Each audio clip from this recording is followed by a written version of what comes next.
Hi, it's Rob. Welcome to another video.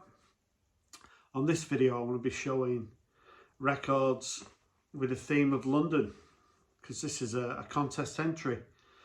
Another channel on YouTube, at M Fidelity, and that's Dave over in America. He's a big fan of the UK music, shows a lot of it on his channel, and he's a big fan of London as well. So I'll leave a link in the description. You can go and check out Dave's channel. This is celebrating 1 year in the vinyl community.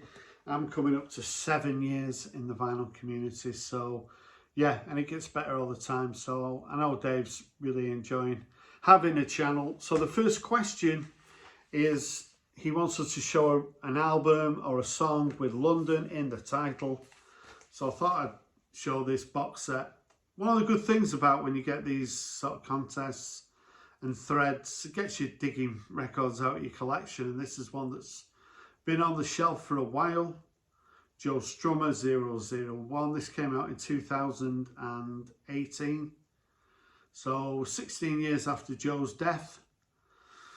And his widow discovered over 20,000 archives of songs that Joe had been working on over the years. He was pretty meticulous, and yeah, there's plenty of material. There's only 32 tracks on here. Very early stuff, the 101ers before Joe was in the Clash. There's some soundtrack stuff on here, solo work. Also quite a little bit with the Mascaranos. And there's a track on here, you can see it on the bottom there. London is Burning, one of the last tracks that Joe recorded. So it comes in a nice sleeve, and there's 4 discs. So if you're a fan of Joe Strummer, this is a must-have really. So I'll give you an idea what we're dealing with. Very nicely packaged. Show you one of the records. So yeah, Joe, I remember, passed away pretty close to Christmas in 2002. Quite a few friends who, you know, it shook them up. It was a little bit of a shock at the time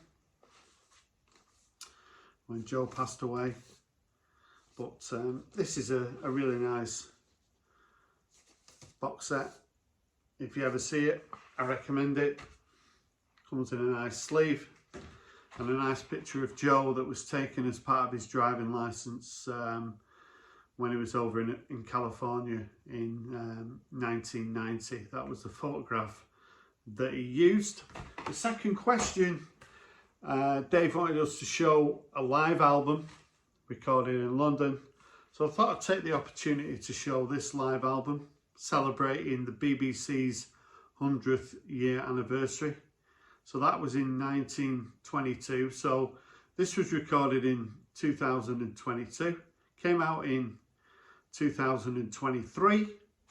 It's a 2-disc set. Public Service Broadcasting.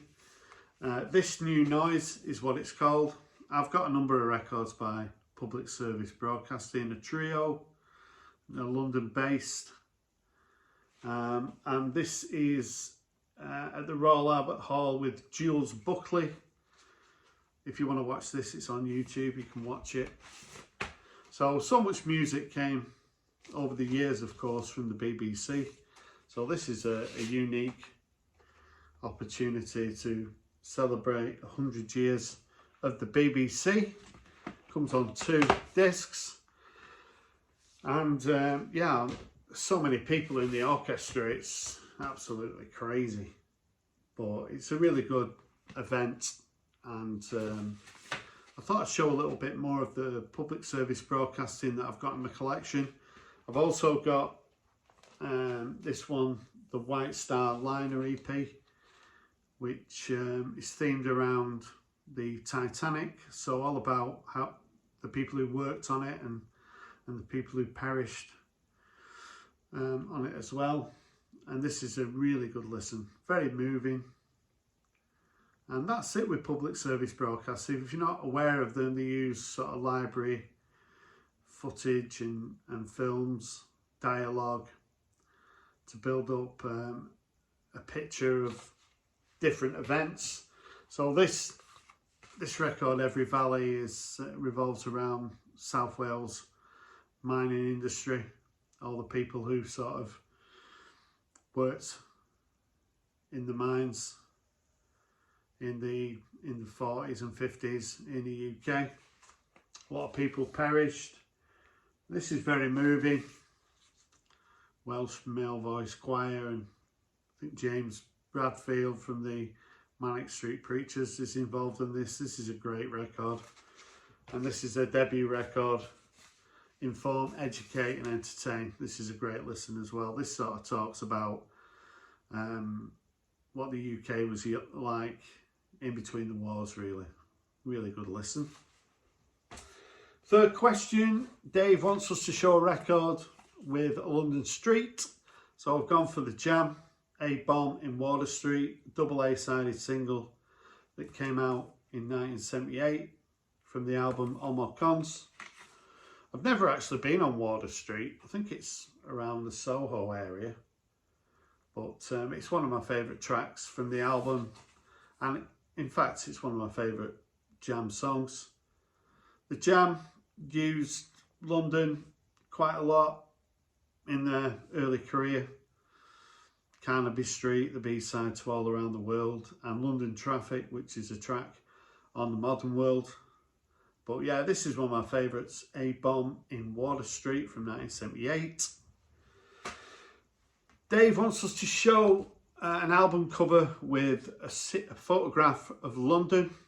So I thought I'd show Absolutely, 1980 album by Madness, and this was taken outside a tube station, the Chalk Farm station, on the Northern Line around Camden.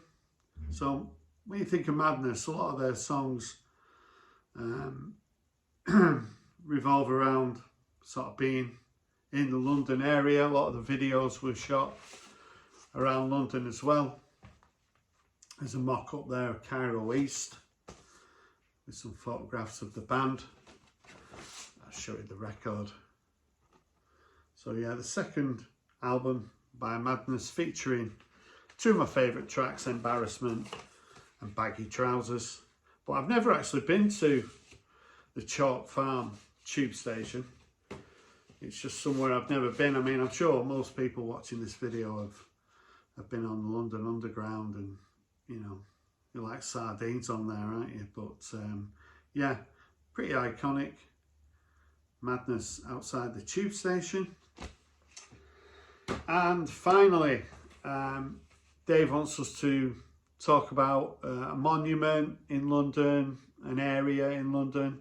So I thought I'd take the opportunity to show this record by one of my favourite bands from the late 80s, The Bible. Saw them live many times. And on here we've got a track called Crystal Palace, which is in South London, around about the Lambeth, Croydon area, named after the exhibition centre that was built in the mid-1800s and burnt down in the 1930s. Home of Crystal Palace Football Club, who won the FA Cup a couple of months ago. And I've been to Crystal Palace many times watching Oldham Athletic. Also, the theme of this being London. A couple of months ago I was in London celebrating Oldham's victory at Wembley, and I do go to London quite often because my son lives there. He lives in Newham. So, but back to The Bible. If you've never listened to them, really recommend them. Never had any hit singles, got a couple of albums, and this is kind of a bit of a compilation with a couple of the sort of lesser known tracks, B-sides, etc. But it's a really good listen. And the track Crystal Palace is taken from the second album, Eureka, which is an excellent album. I thought I'd just do a sneaky little bit of a bonus here.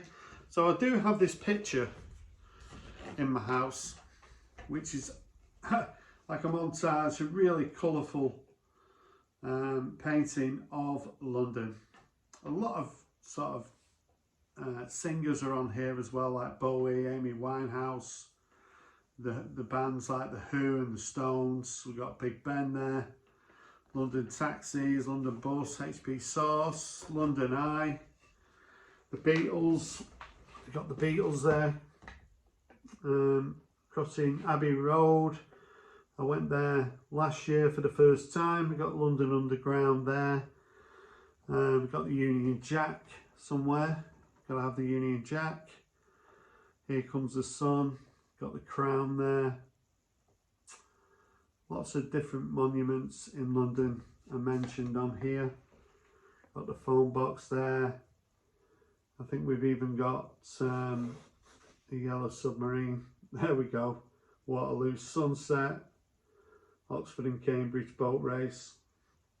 So yeah, if you've been to London, I'm sure, I mean, everybody's seen these monuments in the past, but I just think it's a really colourful bit of artwork, and it always makes me smile when I see it up in my house. So this has been a contest for Dave. I'll link his channel in the description. I'd be really made up if you went over and subscribed to his channel.